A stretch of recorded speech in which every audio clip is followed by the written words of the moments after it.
안녕하십니까. 더멘토 공부의 기술 작가 명헌 인사드리겠습니다. 학교를 쳤다는 말이 무색하지 않을 정도로 감히 공부 방법론에 있어서 블록버스터라고 말씀드릴 수 있을 것 같습니다.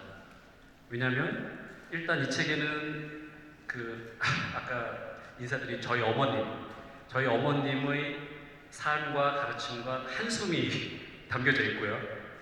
그 다음에 저한테 많은 가르침을 주신 훌륭한 스승님들, 이 가르침들이 고스란히 녹아 들어가 있습니다.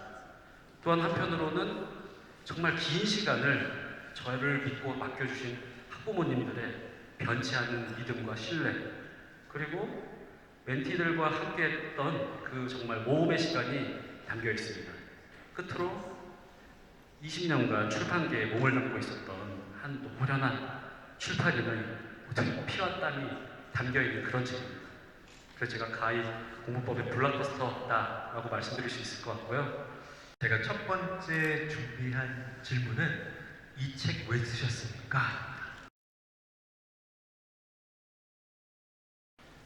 처음에는 약간 잔망스러운 생각도 있었습니다. 이제 책을 쓰고 인세가 들어오면 좀 쉬자. 사실 지난 7년간은 저를 아시는 분들은 아마 아실 겁니다. 정말 발바닥에 땀이 나도록 잠시도 쉬지 않고 뛰어다니던 삶의 연속이었거든요. 처음에는 책도 좀 쓰면서 그동안의 멘토링 방법론을 정리도 하고 조금 쉬고 싶다는 생각에서 쓰게 되었는데, 사실 어떻게 보면 책을 써가면서 정리를 하게 되었습니다.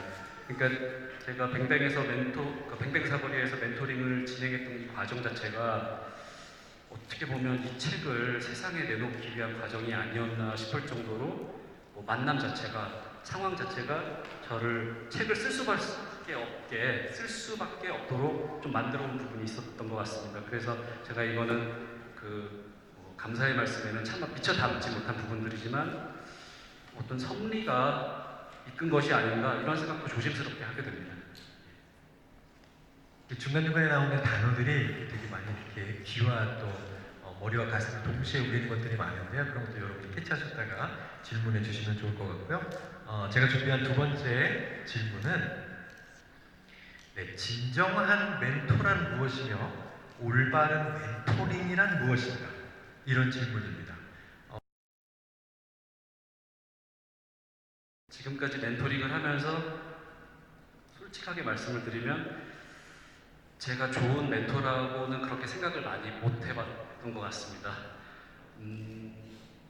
그리고 멘토링이라는 것 자체가 제가 가지고 있는 경험이나 노하우를 일방적으로 전달하는 과정도 아니고요.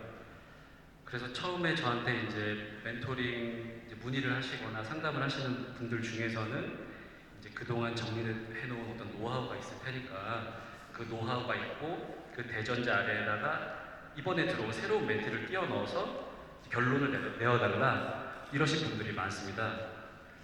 그런데 제가 멘토링 경험을 돌이켜봐도 그런 적은 없었고, 어떤 멘티가 들어오든지 새로운 하나의 또 과정이 시작이 됩니다.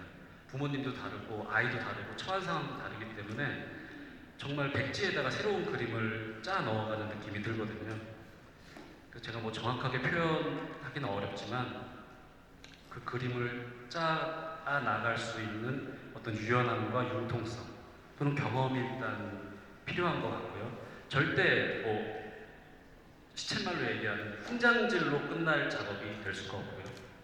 그리고 멘토 또한 자기 자신이 저에게도 개인적으로 멘토이신 분들이 계십니다만 끊임없이 본인 자체도 성장하려고 노력하는 사람이 적절한 멘토가 될 수 있고 그런 멘토링 수업을 할 수 있는 사람이 아닌가 이렇게 생각이 됩니다. 그 책의 내용에서 보니까요, 삶의 강력한 무기, 공부의 힘, 자신만의 루틴 이런 용어를 봤습니다. 혹시 이게 어떤 의미인지 그 담긴 비밀 같은 게 있으면 잠깐 소개해 주시면 좋을 것 같습니다. 이 부분은 저희 이제 1장에 나오는 내용, 즉 공부의 자세와도 관련이 되어 있는 부분인데요. 공부라고 흔히 생각을 하면 수능 시험을 보기 위한 과정이라든지 아니면 일반 수험생분들이 준비하는 공무원 시험이나 뭐 그런 과정의 일부로서 생각을 하는 경우가 많습니다. 그런데 넓게 보면 공부라는 것은 뭐 요리가 될 수도 있고요. 또 뭐 요가가 될 수도 있고 뭐 야구나 축구 같은 스포츠 분야도 일종의 어떤 한 개인이 추구하는 각자의 공부라고 할 수 있겠죠. 그런데 저도 뭐 그 여러 가지 공부들을 해봤습니다만 이런 공부에 있어서는 공통되는 요소들이 있습니다. 일단 스승을 모시고 그러니까 좋은 기본적인 어떤 모범적인 텍스트라고 할 수 있는 것이 필요하고 그 공부를 어떻게 짜임새 있게 할 수 있을 것이냐 큰 계획을 짜야 됩니다. 그리고 그 과정에서 수집한 여러 가지 정보들을 체계적으로 분류한 다음에 그것을 잘 구조화할 수 있어야 되거든요.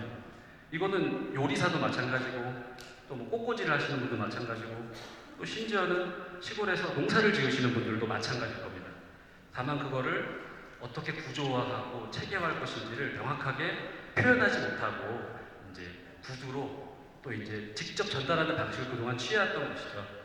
그래서 이런 부분들의 공통적인 요소를 뽑아보면 법학뿐만 아니라 수능시험뿐만 아니라 심지어는 뭐 아마 종교적인 깨달음을 이루는 과정도 비슷하지 않을까 이런 생각이 드는데 어떤 지식이든지 지식의 체계화, 구조화가 필요하다. 그리고 그것을 내재화시키면 그것은 어떤 공부를 해도 두렵지 않은 삶의 강력한 무기가 되지 않을까 이런 생각을 하고 있습니다. 그런데 이것만으로는 다다를 수 없는 영역이 틀림없이 존재를 하는 것 같거든요.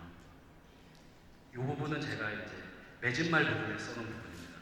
그러니까 저희 책이 단순히 기교만 전달하는 책이 아니라는 점과도 관련이 되어 있는데 결국에는 궁극의 경지, 정말 그 갈매기의 꿈에서 갈매기 조나단이 마지막에 이르렀던 그 궁극의 경지에 가려면 정말 부단한 수련의 과정이 필요하거든요.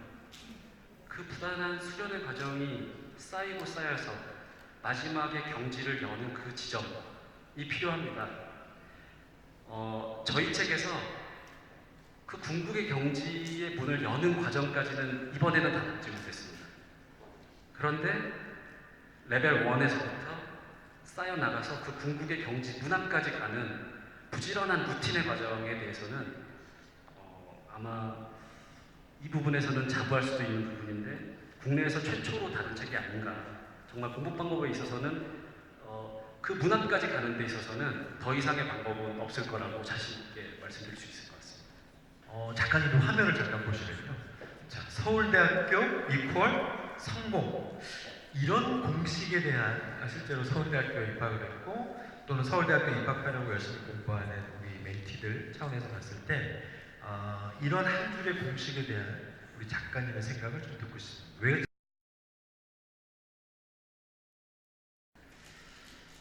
글쎄요, 오늘 이 자리에 저 말고도 그 서울대학교를 졸업하신 분들이 많이 와 계신데 제가 이 말씀을 드릴 자격이 되는지도 좀 제가 좀 조심스럽긴 합니다. 제가 어떻게 보면 제가 이 말씀을 드리다 보면 저희 어머니께서 뛰쳐나가실 수도 있는데 제가 10대 때는 공부를 굉장히 열심히 했습니다. 공부 열심히 하고 제가 멘티들한테 가끔 하는 이야기인데 저희 어머니께서 제발 불 끄라고 할 때까지 책을 읽고 하여튼 책 읽는 걸 굉장히 심취했었거든요. 어머니께 등짝 맞으면서까지 책을 읽고 막 그랬었어요. 그런데 20대에 조금 사실 이제 방황을 좀 많이 했습니다. 마음속에 어떤 화와 의문이 있는지 몰라도 그 대답을 찾기 위해서 꽤 방황을 많이 했던 것 같아요. 그래서 어머님께서 정말 최선을 다해서 지원을 해주셨음에도 불구하고 붙어있지 않았죠. 그 과정을 20대에 겪었거든요. 그래서 어머니의 뜻과는 달리 법관이 되어서 사법시험 응시하고 뭐 로스쿨도 가고 그래서 법조인으로서 살아가는 과정을 이제 포기하게 된 거죠. 그리고 나서 참 많은 생각이 들었던 것 같습니다. 제가 이제 뱅뱅에 왔을 때만 해도 제 주변에 이제 서울대 법대를 나와서 사법시험에 합격해서 정말 판검사로 승승장구하는 친구들이 많았으니까요. 그래서 친구들 모임에 나가면은 일단 저는 그냥 학부 출신이고 이제 실무에 있는 친구들을 많이 만나게 되고 거기서 약간 묘한 분위기들도 저도 사실 그런 분위기가 없었다고 하면 거짓말일 거고요. 근데 그때 제 삶을 조금 다시 돌아보면서 정리할 수 있었던 게 이제 저의 멘토들의 가르침 또는 제가 뭐 공부하고 했던 철학과 아니면 종교의 가르침들이 영향이 컸던 것 같습니다. 그때 제가 취했던 태도는 어떤 외형적인 껍데기가 아니고 다시 삶의 원칙으로 좀 돌아갔던 것 같아요. 그러니까 삶의 원칙, 삶의 자세, 기본기 거기에 조금 더 집중을 해야겠다고 생각하고 정말 어떤 인생을 살아야겠는지를 다시 한번 생각하게 되었던 것 같습니다. 뭐 많이 마음을 비웠다고도 할 수 있겠죠. 그리고 나서 지나간 과거를 후회한다든지 아니면 오지 않은 미래를 염려하거나 그렇다기보다는 정말 멘티들과의 만남, 학부모님들과의 상담에 정말 최선을 다했습니다. 그 과정에서 성장하려고 치열하게 노력했고요. 제가 제 마음속에 남아있던 모든 숙제들은 남김없이 해결하려고 최선의 노력을 다했습니다. 그리고 나서 약 7년의 시간이 흐른 지금 시점에서 제가 말씀드릴 수 있는 저의 성공은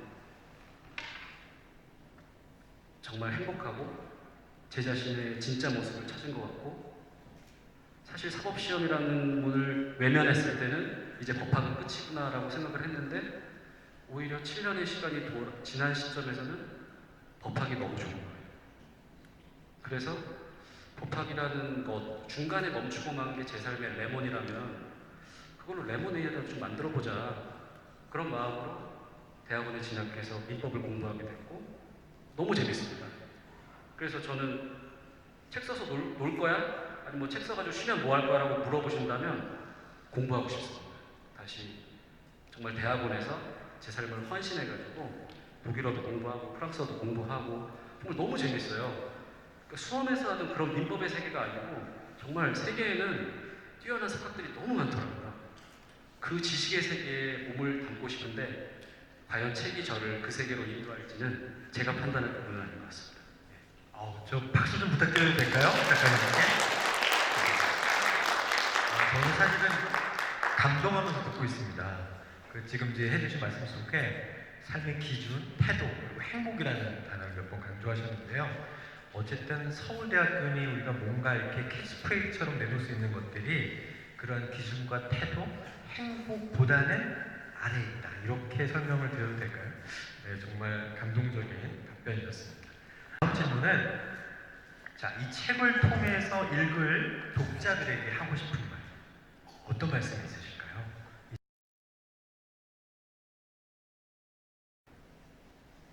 저는 조금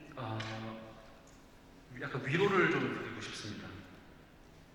그 대한민국의 사교육 시장이 어마어마하고 또 교육에 대한 열기도 세계 어느 나라에 못지않게 오히려 아마 세계 최고일 겁니다. 그런데 그럼에도 불구하고 공부 방법론에 대한 어떤 논의는 그렇게 깊지 않았던 것 같습니다. 학생들이 학교에 들어가게 되면 어려서부터 이제 조기 교육의 흐름을 잘 타고 간 소수의 아이들 또는 그냥 운이 좋게 좋은 선생님을 만나서 좋은 방법론을 획득하게 된 친구들은 그냥 공부를 잘하게 돼요. 근데 그 기회가 없었던 친구들은 어떤 오명을 뒤집어 쓰냐면 그냥 공부를 못한다는 낙인을 찍게 되는 겁니다. 근데 이거는 한마디로 예를 들어서 축구 선수가 처음 축구를 하게 됐을 때 기본기를 배우게 되잖아요. 근데 대한민국 교육 시스템은 기본기 없이 시합을 뛰게 하는 거랑 똑같습니다. 일단 시합을 뛰면서 그 중에 체력이 좋고 이렇게 골을 운이 좋아서 넣게 된다든지 그런 학생들을 발탁해서 거기에 양의 피드백을 계속 주는 거죠.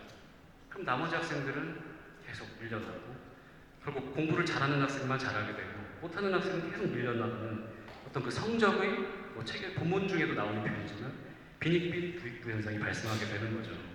그런데 실상을 잘 들여다보면 그렇지 않다는 겁니다. 공부에도 분명히 기술이 있고 연습을 하고 단련할 수 있는 부분이 있고 공부를 못한다고 그동안 오명을 썼던 친구들도 그 기술들을 하나하나 연습하다 보면 분명히 자기만의 진로와 적성을 찾아서 반등할 수 있는 기회가 있다. 제가 그 말씀을 꼭 드리고 싶습니다. 공부의 기술이라는 책 제목처럼 이 책은 아마 읽고 그냥 내버려두는 책이 아니라 소장하면서 계속해서 읽어야 되는 책이 아닌가 이런 생각을 해봅니다. 제가 준비한 마지막 질문을 드리고 그리고 이제 여러분의 질문을 받도록 하겠습니다. 저는 앞으로 이제 책을 내셨는데 이후에 우리 작가님의 혹시 활동 계획 같은 거 있으시면 좀 소개해 주셨으면 좋겠습니다.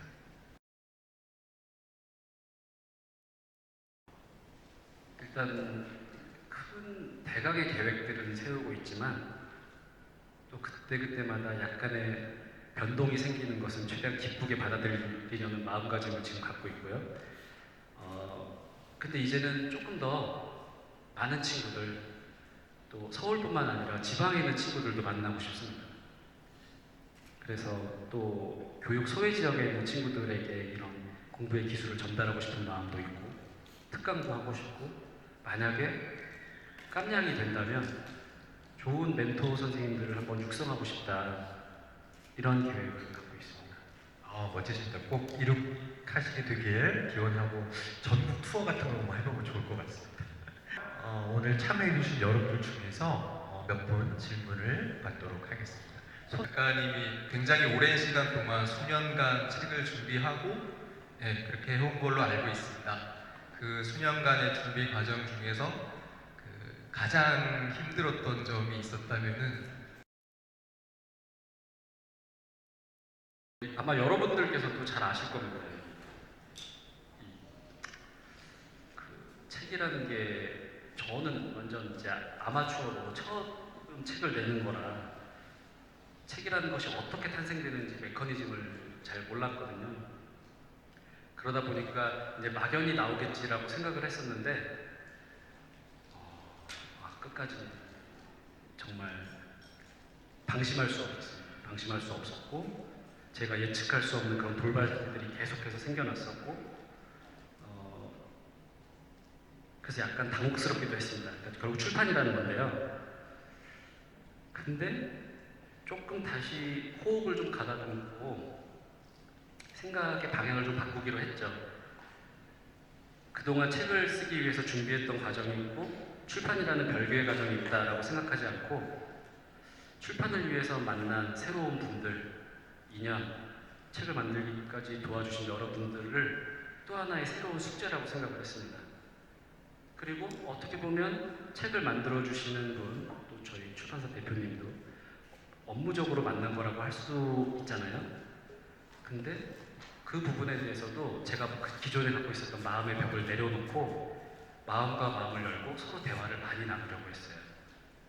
그래서 지금은 거의 한바탕 전투를 치는 느낌이 들기는 하지만 굉장히 많은 대화를 나눴습니다. 정말 많은 대화를 나누고 지금 책이 세상에 딱 나온 이 시점에서 좋은 친구가 돼 있는 것 같아요. 그 과정에서 사람과 사람이 만나는 거기 때문에 정말 각자의 방식들을 서로 공유하고 인정해주는 과정이 쉽지 않았죠. 그리고 그 과정에 있어서는 제가 그동안 멘토링을 해오면서 또 요가를 열심히 수행하면서 부족했던 것들이 뭐 체력적인 부분이라든지 이런 것들이 많이 도움이 됐던 것 같습니다. 책 발간 준비하시느라 너무 수고하셨다는 말씀 전하고 싶고 존경한다고 또 말씀 올리고 싶습니다. 항상 요가 수련을 꾸준히 하시는 걸로 알고 있는데 책을 집필하면서 또는 지금까지 살면서 그 수련이 어떤 식으로 삶에 도움이 됐는지 알고 싶습니다. 네, 정말 제가 소중한 어떤 시간을 보냈는데 너무 핵심을 찔러주셔가지고 뭐 이거를 다 말씀드리려면 오늘 밤이 모자랄 거기 때문에 간략하게 말씀을 드리면 요가를 통해서 제가 이제 얻은 점은 뭐냐면 사람이 이제 자신의 인격으로부터 기존의 성향으로부터 자유로워지기가 참 어려운데 그 가장 큰 이유는 몸에 얽매여 있기 때문인 점이 크거든요. 그래서 내 몸에 대해서 잘 관찰하고 내 몸에 대해서 자유로워지면 의식에 대해서도 약간의 거리를 두고서 관찰할 수 있게 되는 힘이 조금 생기는 것 같아요. 근데 이 삶이라는 과정을 보면 뭐 어머님들 더 잘 아실 겁니다. 제가 이제 항상 어머님을 통화하다 보면 이제 누구누구 잘해요. 인범이가 이제 공부를 열심히 하려나 봅니다. 어머님께서 그 말씀을 하시는 순간에 제가 이제 항상 말씀을 드리죠. 어머니 이제 시작입니다. 어머님들께서 재원이 어머님도 제가 예전에 오래된 이야기지만 선생님 이제 사춘기가 끝난 것 같아요 라고 하셨을 때 아유, 이제 시작이라고 제가 늘 말씀을 드리거든요.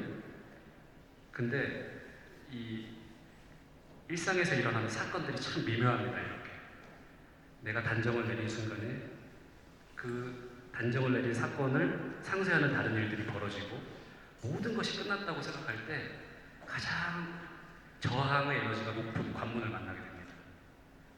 저는 그런 관문들을 볼 수 있는 힘, 그리고 세상이 나를 흔들고 세상의 페이스대로 끌고 가려고 할 때 제가 완전히 그걸 극복했다는 말씀을 못 드리겠고 잠깐 그래도 멈춰서 호흡할 수 있는 힘이 요가 덕분에 생기지 않았나 그런 생각을 좀 하게 됩니다. 예, 안녕하세요. 네, 출판 축하드리고요. 감사합니다. 학부모의 입장으로 질문을 하나 드리겠습니다. 제가 멘토를 하고 계시는데 적정 네. 멘토 연령에 대해서 말씀해 주실 게 한 가지 있다고 하면 네. 해주셨으면 좋겠고요. 그리고 네. 이거는 이제 제 개인적인 이제 질문인데 타고난 것과 후 교육의 역할에 대해서 어떻게 비율을 맞춰야 되는지, 그 조화를 어떻게 맞춰야 되는지, 이건 제 참 학부모로서의 저의 그 내적인 숙제인데 영어 멘토님께서는 어떻게 생각하시는지 한번 듣고 싶습니다. 네.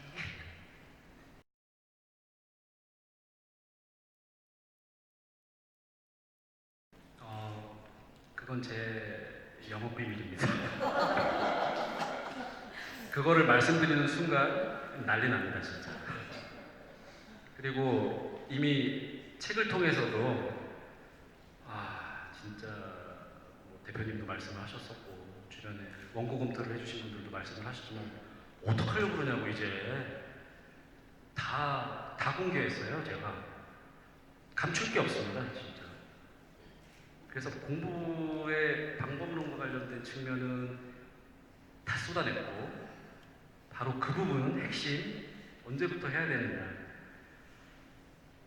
그거는 좀 일률적으로 말씀드리기 어려운 부분이 있고 제가 그 부분에 있어서 조금 참고하실 만한 부분을 말씀을 드리면 그러니까 제일 중요한 거는 이제 멘토링의 목적을 명확하게 하시는 거죠. 이 아이를 공부 머신으로 만들 거냐 아니면 가족과 아니면 사회와 자기 자신과 소통이 가능한 그런 언어층을 가진 아이로 만들 것이냐 만든다는 말도 조금 어폐가 있을 수 있는데요. 일단 그 부분에서 선택을 하셔야 되고 제가 알고 있는 질문자께서는 전자보다는 후자 쪽에 가까우신 분인데 그렇다고 한다면 외부에서 멘토를 찾는 것보다 아직 아이가 어리다면 부모님께서 가장 좋은 멘토가 배워주실 수 있지 않을까 이런 생각이 일단 듭니다. 그래서 적어도 초등학교 6학년에서 중학교 1학년 이 정도까지는 좀 집에서 일단 가르치시기보다는 아이의 이야기를 많이 들어주시고 이야기할 수 있는 기회를 주시는 게 좋을 것 같습니다. 오늘 마지막 질문이니까 제가 당부의 말씀을 드리면 세상의 모든 사람들 거의 90% 이상의 사람들은 자기가 이야기하고 싶어요. 자기가 이야기하고 싶어하고 남의 말을 잘 듣지 않습니다. 근데 이 듣는다는 거 듣기의 기술이 사람의 마음을 열거든요. 그런데 대부분의 부모님들 아이가 10을 얘기하면 본인이 90을 얘기하세요. 아이들이 파랗게 질려버리는 거예요. 그러니 집에서 이야기를 하고 싶겠습니까? 그런데 또 얘기를 안 한다고 또 뭐라고 하시는 거예요. 아이들은 입을 닫고 살아요. 근데 심지어 학원을 가면 학원에서도 말할 기회가 없죠. 거의 수동적으로 듣고 오는 겁니다. 그렇게 듣고만 산 20년 이후에 대학을 딱 간 다음에 부모님들이 이제 그때서야 물어보시는 거죠. 너 이제 뭐 할 거냐? 뭐 하고 살 거냐? 그럼 아이들은 대답할 도리가 없습니다. 그래서 일단 가장 필요한 부분은 제가 이렇게 강조를 해도 안 들으세요. 제발 들으시란 말이에요. 많이 들어주시고 듣는 연습을 하시고 듣는 것도 너 일단 말해봐. 내가 반격을 해줄 테니까. 아닙니다. 가슴을 열고 들으시라는 거예요. 근데 그게 되려면 일단 남편 또는 아내하고 대화가 가능해야 돼요. 근데 일단 대부분 그것도 쉽지가 않죠. 나아가서는 자기 자신하고 대화가 되느냐. 내 삶을 위해서 그러려면 많은 시간을 할애해야 되거든요. 근데 이건 슬픈 부분이죠. 부모님들께서 현실적으로 불가능한 부분도 있지만 특히 어머님들께서 자기 자신을 위해서 삶을 쓰지 않으시거든요. 그래서 어머님들께서 자기 인생을 찾으시고 자기가 하시는 일도 하시고 자기 목소리를 내실 때 이제 듣는다는 것의 의미도 알게 되니까 그런 것들을 연습하시는 게 지금은 훨씬 좋을 것 같습니다. 인간의 성장을 공부라는 것처럼 성장을 위한 건 저도 많이 공감은 하지만 우리는 현실적으로 대학 입시라는 게 있습니다. 말씀하신 대로 네. 공부 방법론의 완결이라고 강하게 말씀을 해주셨는데요. 그런다면 이거를 숙련 안정화적 기간까지 숙련되는 데 소요 기간 또는 구체적으로 다시 질문을 드린다면 자, 고등학교 때 몇 학년까지는 이 공부를 시작해야지 대학을 갈 수 있을지 구체적인 좀 이야기가 좀 듣고 싶었습니다. 네, 그 부분은 학생에 따라서 조금 다른 것 같습니다. 3개월만 해도 정말 스폰지가 흡수하는 친구들도 있고 오랜 시간을 필요로 하는 친구도 있고 그런데 또 보면 단기간에 그걸 흡수했다고 해서 그렇게 바람직한 결과를 가져온 것도 아니더라고요. 왜냐면 이제 순전히 학습 기술 면에서만 놓고 보면 이건 뭐 한 달 만에도 가능한 부분이거든요. 근데 뭐 저보다 더 잘 아시겠지만 배우고 익힌다는 과정이 지식의 누적으로 결론이 나는 건 아니지 않습니까? 그래서 하다 보면 가장 어려운 부분이 뭐냐면 선생님 입장에서는 학생이 기술적인 부분은 습득했는데 아직 아닌 거예요. 직관적으로 얘는 아직 지금은 아니에요. 근데 거기서 서두르는 경우가 조금 생깁니다. 왜 무협 영화 보시면 약간 그런 느낌 아시잖아요. 스승은 아니니까 기다리라고 이야기해도 제자는 빨리 알고 싶은 마음에 금고를 열고 가지고 도망가잖아요. 약간 그런 기분을 느낄 때가 조금 있습니다. 그래서 이게 일단 그냥 이것도 약간 오피셜하게 말씀을 드리면은 책에 나온 내용을 학습하는 거는 4주. 그런데 그것을 완전히 내면화해서 진짜 공부로 이어지는 건 물음표. 알 수 없다. 그렇게 말씀드리고 싶습니다. 네, 그렇게 마지막 답변으로 두도록 하겠습니다. 직전에 답변을 해주신 거 보니까 아이들에게는 공부의 기술이 필요하고 어른들에게는 경청의 기술이 필요하다 이런 생각을 좀 하게 됩니다. 긴 시간은 아니었지만 토크에 참여해주신 작가님께 다시 한번 박수 보내주시고 네,